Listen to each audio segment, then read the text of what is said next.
bilan, on confrontera les deux techniques, donc la technique classique et ce protocole-ci, et on conclura pour terminer cet exposé. Donc, brièvement, l'embolie pulmonaire, c'est l'obstruction en fait totale ou partielle de l'artère pulmonaire. Une urgence en radiologie. On travaille sur un 64 Barrett à Bichat. On utilisera du produit de contraste de forte concentration, quel que soit le protocole. C'est important d'utiliser du produit de contraste très fortement concentré, qui participe à la réussite de l'examen. Pour un protocole classique, on aura besoin d'un injecteur monovoie, d'un produit de contraste toujours fortement concentré, avec 70 cc de produit de contraste, et une injection à haut débit de l'ordre de 4 cc secondes au minimum pour parvenir à de bons résultats. Justement, la différence entre ces deux protocoles, c'est qu'ici, on a besoin d'un double injecteur. Donc, il va y avoir une seringue contenant 45 cc de produit de contraste à grande concentration, qui va avoir une vitesse d'injection à 3,5 cc par seconde. Et dans la seconde seringue, il va y avoir 50 cc d'eau physiologique poussée à 3 cc par seconde. Donc, comme toute l'acquisition thoracique, on va aller des apex, je trouve que ça avec le modèle, et on va passer un SmartPrep à 1 cm sous la carène pour bien visualiser la veine cave supérieure et le trou pulmonaire. Donc, on va voir l'arrivée du produit au niveau de la veine cave sup. Et dès qu'on voit une variation de la densité au niveau du trou pulmonaire, on lance l'acquisition manuellement. L'anticipation, c'est la clé de réussite de ce protocole. Il faut anticiper l'arrivée du produit pour bien le réussir. Donc l'acquisition, on voit des apex. On remarque donc qu'on n'a pas de produit de contraste au niveau de l'aorte et tout est concentré au niveau du trou pulmonaire et de l'arbre artériel de celui-ci. Et donc on va jusqu'au V5.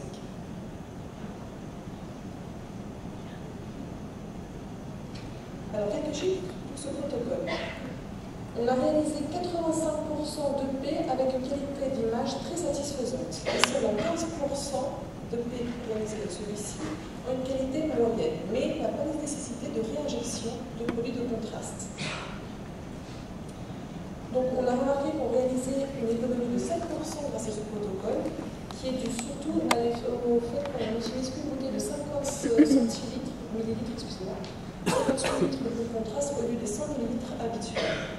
De plus, comme on injecte une petite quantité de produit de contraste, pour les patients, on a un effet phototoxique qui est moindre. Donc ce protocole est plus dédié aux femmes enceintes, aux patients qui ont une clémence faible ou qui ont déjà eu une injection quelques heures précédemment. Par contre, cet examen n'est pas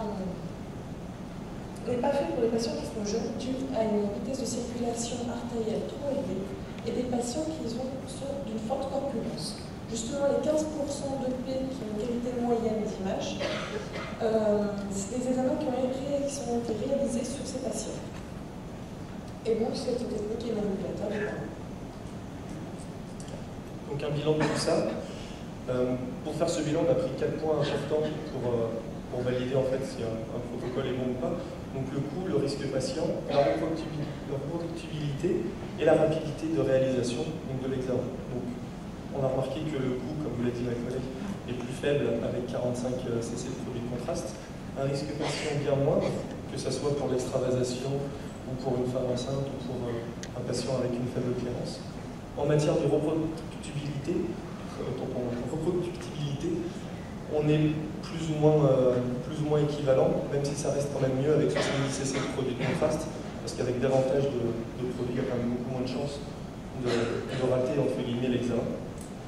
Et pour une rapidité d'examen qui est vraiment équivalente, préparer une seringue de plus pour mettre l'eau physiologique, c'est pas ce qui prend vraiment le plus de temps, donc c'était assez similaire d'un protocole sur l'autre.